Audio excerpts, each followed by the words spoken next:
নিৰ্মাণ সম্পূৰ্ণ হোৱাৰ পিছতো দীৰ্ঘদিনে পৰিত্যক্ত হৈ থাকিল টিয়কৰ কাৱৈমাৰী স্বাস্থ্য কেন্দ্ৰ 2002 চনতে নিৰ্মাণ হৈছিল স্বাস্থ্য কেন্দ্ৰটো আৰু এতিয়া সা-সুবিধা তথা চিকিৎসক নাৰ্ছৰো একো ব্যৱস্থা নাই লোৱা কেন্দ্ৰটো তীব্ৰ সন্তুষ্টি প্ৰকাশ কৰিছে কাৱৈমাৰীৰ গোহাইগাঁৱৰ ৰাইজে আৰু কাৱৈমাৰী গোহাইগাঁৱৰ ৰাইজৰ প্ৰতিক্ৰিয়া আছে কিছু আমাক প্ৰতিক্ৰিয়া শুনাব আমাৰ সাংবাদিক বিজু হৈকে নৱগঠিত যি মৰিয়নি বিধানসভা সমষ্টিৰ অন্যতম এটা বানে বিধ্বস্ত কৰা অঞ্চল হ'ল কাৱৈমাৰী অঞ্চল আৰু কাৱৈমাৰী অঞ্চলতে 2002 চনতে স্থাপন কৰা হৈছিল এখন স্বাস্থ্য কেন্দ্ৰ আৰু দেখা মোৰ সহযোগী দেখুৱাব যে স্বাস্থ্য কেন্দ্ৰটো ইতিমধ্যে জহিক হৈ গৈছে স্বাস্থ্য কেন্দ্ৰ নিৰ্মাণ কৰা হ'ল কিন্তু এই স্বাস্থ্য কেন্দ্ৰত আজিলৈকে এজন চিকিৎসক নাৰ্ছ কাকো নিযুক্তি দিয়া নহ'ল আৰু বৰঞ্চ এই স্বাস্থ্য কেন্দ্ৰটোৰ বাবে প্ৰয়োজনীয় যি পুঁজি সেই পুঁজি ইতিমধ্যে আবণ্টন দিয়া হৈছিল ইয়াৰ কোনো ব্যৱহাৰ কৰা নহ'ল যাৰ বাবে এনেদৰে জহিক হৈ গৈছে এতিয়া বহুত বংলালৈ পৰিণত হৈছে আৰু তাৰ বিপৰীতে দেখা গৈছে যে এই স্বাস্থ্য কেন্দ্ৰটো যদিও চিকিৎসক বা নাৰ্ছ নিযুক্তি দিয়া হোৱা নাই কিন্তু এই স্বাস্থ্য কেন্দ্ৰটোৰ মেৰামতিৰ বাবে বা বাউণ্ডেৰী ৱাল বা চাৰিসীমা নিৰ্ধাৰণৰ বাবে কিন্তু পুঁজি আবণ্টন দি ঠিকাদাৰ আৰু যিসকল বিষয়াসকলৰ জেপ গধুৰ হৈ আহিছে তাৰ বিপৰীতে কিন্তু এই বৃহত্তৰ কাৱৈমাৰী অঞ্চলৰ ৰাইজৰ সুবিধাৰ বাবে এই চিকিৎসালয়খন বা এই স্বাস্থ্য কেন্দ্ৰটো আজি পৰ্যন্ত মুকলি কৰি নিদিলে যাৰ বাবে বাৰিষা এইসকল লোকে বানপানীৰ সময়ত এই অঞ্চলৰ পৰা প্ৰায় 7-8 কিলোমিটাৰ দূৰত্বৰ যি টিয়কৰ এফআৰই আছে এফআৰইলৈ যাব লগা হয় বহু কষ্ট স্বীকাৰ কৰিব লগা হয় আৰু যাৰ বাবে এই অঞ্চলৰ ৰাইজে বাৰম্বাৰ অনুৰোধ জনাই আহিছিল যে পূৰ্বৰ বিধায়িকা ৰেণুকুমাৰ ৰাজখোৱাই যিহেতু টিয়ক সমষ্টিৰ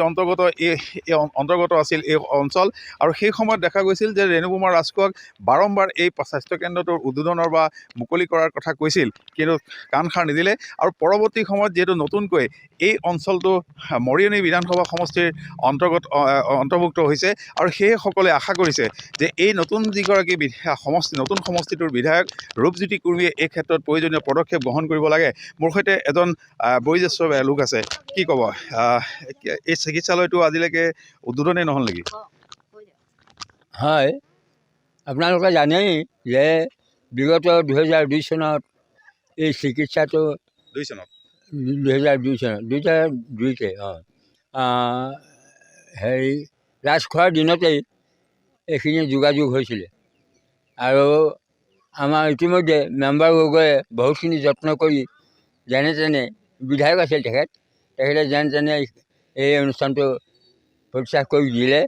উদ্বোধন কৰিলে যোগাযোগ কৰিলে আৰু কেইবাবাৰো ইয়াৰ ৰিপেয়াৰিঙো কৰিলে কিন্তু কোনো এতিয়ালৈকে কোনো চিকিৎসালয় নাই বাৰিষা ক'লৈ যায় বাৰিষা দিন আমাৰ যোৱাৰ কোনো উপায় নাই মাত্ৰ ভোৰ সাজিব লাগিব আৰু পটীয়ামূৰলৈ নিব লাগিব বা এই মাছগাঁৱলৈ নিব লাগিব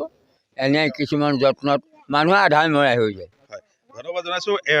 এই যিখন ভূমি এই চিকিৎসালয়খন নিৰ্মাণৰ সময়ত যিখন ভূমি দান কৰিছিল সেই ভূমি দান কৰা পৰিয়ালৰ সদস্য মোৰ সৈতে আছে মই তেওঁৰ সৈতে কিছু কথা পাতিম যি সময়ত আচলতে ভূমি দান কৰা হৈছিল কি প্ৰতিশ্ৰুতি দিয়া হৈছিল বা কি ধৰণৰ কথা কৈছিল আপোনালোকক তেওঁ প্ৰতিশ্ৰুতি দিছিলে যে এটা সৰু সুৰা পোষ্ট এটা দিম বুলি কৈছিলে আৰু তাৰ বিনিময়ত দুজন ডক্তৰ আৰু তেওঁলোকৰ সহকৰ্মী নাৰ্ছৰ সৈতে এটা ষ্টাফ দিম বুলি কৈছিলে সেই প্ৰতিশ্ৰুতি আমাৰ এই ভূমিকণ দান কৰা হৈছিলে আৰু খেতি কৰিছিলে নেকি আগতে খেতি কৰা হৈছিলে এই খেতি কৰা আমাৰ এতিয়া বন্ধ হৈ গ'ল খাজানা দি থকা হৈছে নাই ইয়াত কোনে দিয়ে খাজানা আমাৰ ঘৰৰ পৰাই দিয়া হয় বাৰু এই 2002 চনৰ পৰা খাজানা এতিয়ালৈকে দি থকা হৈছে এতিয়াও দি থকা হৈছে কিন্তু ইমান বছৰে একো ফলপ্ৰসূ নহ'লে এতিয়া কি আহ্বান জনাব সমষ্টি নতুন হ'ল আমি এটাই আহ্বান জনাওঁ যে আমাৰ বহুত কষ্ট হয় ইয়াৰ পৰা যেতিয়া বাৰিষা হয় বাৰিষা দিনত আমি ইয়াৰ পৰা মাছগাঁও মূৰলৈকে নাৱত ৰোগীজনক আমি নাৱত কঢ়িয়াই নিবলগীয়া হয় তাৰ বিনিময়ত আমি বহুত কষ্ট ভোগ কৰিবলগীয়া হয় আৰু তেওঁলোকতো কিছুমানতো মৰিয়াই যাবলগীয়া হয়গৈ ধন্যবাদ জনাইছোঁ আন এগৰাকী আছে মই তেখেতৰ কাষলৈ কি ক'ব এই মুহূৰ্তত আমাৰ ইমান অসুবিধা আমি যাবলৈ 6 কিলোমিটাৰ টিয়কলৈ যাবলৈ দিগদাৰ আমাক এতিয়া নাও মৰিমগৈ আৰু আমাক যদি এতিয়া সুবিধা অকণ নিদিয়ে নাৰ্ছ ডাক্তৰ নাহিলে এইখন মানুহ ঘৰে ভূমি দিয়ে আজি যদি পেলাই থয় আমাৰ অৱস্থা কি হ'ব আমি টিয়কলৈ যাবগৈ লাগে যদি আপোনালোকে সুবিধা কৰি নিদিয়ে আপোনালোকক ভোট নিদিওঁ আমি কাক দিছোঁ বাৰু কওকচোন ভাতকেইটা খালেই নহ'ব ন এতিয়া চব ফালে আমাক সুবিধা লাগে আপোনালোকে উপায় কৰক আমাক ধন্যবাদ জনাইছোঁ এই আছিল কাৱৈমাৰী অঞ্চলৰ ৰাইজৰ ক্ষোভ ইতিমধ্যে ভূমিদাতাই ভূমি দিলে ভূমিৰ বিনিময়ত তেওঁলোকে এই মুহূৰ্তলৈকে খাজনা আদায় দি দিব স্বাস্থ্য লগা কেন্দ্ৰৰ হৈছে পৰা কিছু পৰিৱেশ দেখুৱালে আমাৰ সাংবাদিক ৰিজু শইকীয়া আচলতে যিটো সময়ত স্বাস্থ্য বিভাগৰ ঢাকঢোল বজাই আছে স্বাস্থ্য মন্ত্ৰীগৰাকীয়ে আৰু যিটো সময়ত আচলতে দেখিবলৈ পোৱা গৈছে বিভিন্ন সভা সমিতি তথা অনুষ্ঠান প্ৰতিষ্ঠানৰ জৰিয়তে ঢাকঢোল বজাই আছে স্বাস্থ্য বিভাগটোৰ মুখ্যমন্ত্ৰীয়ে হওক বা স্বাস্থ্যমন্ত্ৰীয়ে হওক আচলতে তাৰ পাছতে বা তাৰ সমান্তৰালকৈ দৃশ্যসমূহে কি উদঙাইছে সেয়া এটা ডাঙৰ প্ৰশ্ন এই দৃশ্যবোৰ এতিয়া ৰাজ্যৰ স্বাস্থ্য বিভাগৰ ফুফুলা স্বৰূপ উদঙাই দিছে পৰ্যাপ্ত সা সুবিধাসমূহ দূৰৰে কথা এজনো চিকিৎসক নাই নাৰ্ছ গতিকে যথেষ্ট ক্ষুব্ধ হৈ পৰিছে কাৱৈমাৰীবাসীৰ প্ৰতিক্ৰিয়া শুনালে